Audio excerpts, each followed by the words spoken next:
जय श्री कृष्णा, जय श्री राम, जय गौ माता, जय राधे श्याम। इस समय हम देख रहे हैं तुलसी तपोवन यूट्यूब चैनल और इस वीडियो में हम चर्चा कर रहे हैं मार्गशीर्ष शुक्ल पक्ष में पड़ने वाली मोक्षदा एकादशी।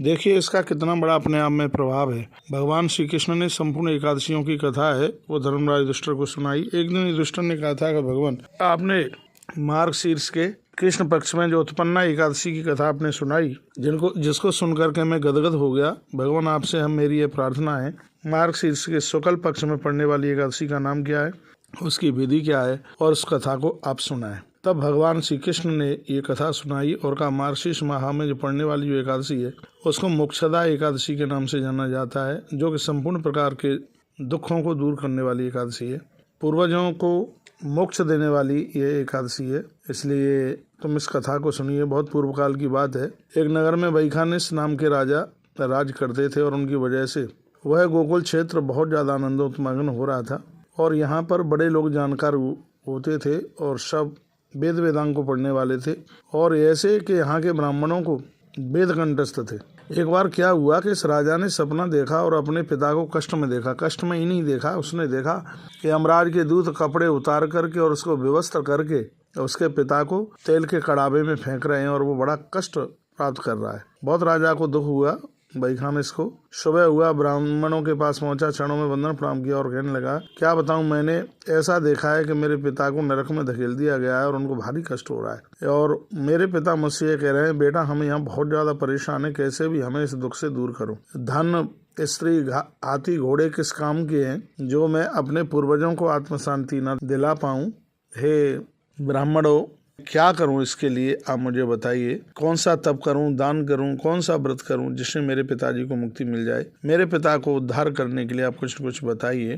तब उन ब्राह्मणों ने कहा कि ऐसा करो कि यहाँ से थोड़ी दूरी पर एक आश्रम है जहाँ पर्वत महात्मा रहते हैं और वह इसका उपाय बताएंगे। तब राजा उस पर्वत मुनि के पास में पहुंचे, चरणों में वंदन प्रणाम किया। मुनि ने खड़े होकर के राजा को अपने कंठ से गले से लगा लिया और जैसे कंठ से लगाया तो आधी से ज्यादा तो राजा की चिंता दूर हो गई, आंख में आंसू आ गए। महात्मा जी ने पूछा तुम्हें कष्ट क्या है। तब राजा ने जवाब दिया कि ऐसे ऐसे क्या बताऊं, मैंने अपने पिताजी को सपन में देखा, ऐसा लग रहा है वो नरक में पड़े हैं और उन्हें भारी कष्ट हो रहा है। पर्वत मुनि तो बहुत तपस्वी महात्मा थे और उन्होंने कहा कि इन्होंने पूर्व जन्म में अपनी पत्नी को धोखा दिया था और उसका यह परिणाम यह निकला है कि उसने अपनी पत्नी को छोड़ करके किसी गैर स्त्री के साथ संबंध जोड़ा। उस पापक कर्म के द्वारा तुम्हारे पिता को राजा नरक मिल गया है। अब इसका एक ही उपाय है कि मार्गशीर्ष के शुक्ल पक्ष में एकादशी आने वाली, जिसका नाम है मोक्षदा एकादशी, और तुम मोक्षदा एकादशी का व्रत करके ब्राह्मणों को भोजन करा के और वह संकल्प अपने पिताजी के लिए समर्पित कर दो, जिससे तुम्हारे पिता की मुक्ति हो जाएगी, नरक से मुक्त हो जाएंगे। महात्मा के शब्द सुनकर के राजा महलों में आया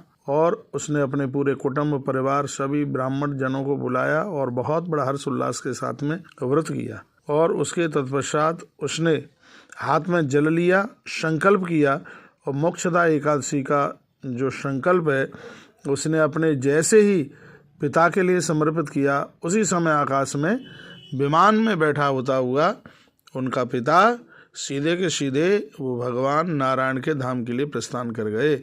बोलिए मोक्षदा एकादशी मैया की जय हो। तो मार्गशीर्ष के महीने में पड़ने वाली मोक्षदा एकादशी है जो संपूर्ण पापों को समाप्त कर देती है, मोक्ष देने वाला। मुझे लगता है कि इस व्रत से बड़ा कोई व्रत नहीं है। जो श्रीमद् भगवद गीता का अनुष्ठान करते हैं तो इसी एकादशी से लेके 1 साल के लिए वो संकल्प करते हैं और पूरे वर्ष भर वह एकादशी का पाठ करते हैं। बहुत बहुत धन्यवाद है आप सभी के लिए। आपने एकादशी के बारे में सुना। इसमें तो यह एकादशी 4 तारीख को है, यानी 4 दिसंबर को एकादशी है, रविवार को है और इसका पारण कल होगा। पारण का समय भी मैं आपको बता देता हूँ।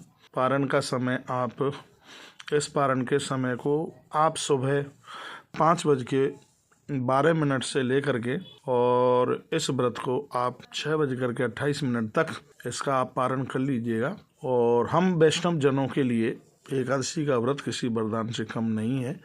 बहुत बहुत धन्यवाद है वीडियो पूरा सुनने के लिए। भगवान के ऊपर टूटी हुई यदि तुलसी आपके पास में रखी हुई है तो साधारण भगवान के ऊपर तुलसी चढ़ाएं।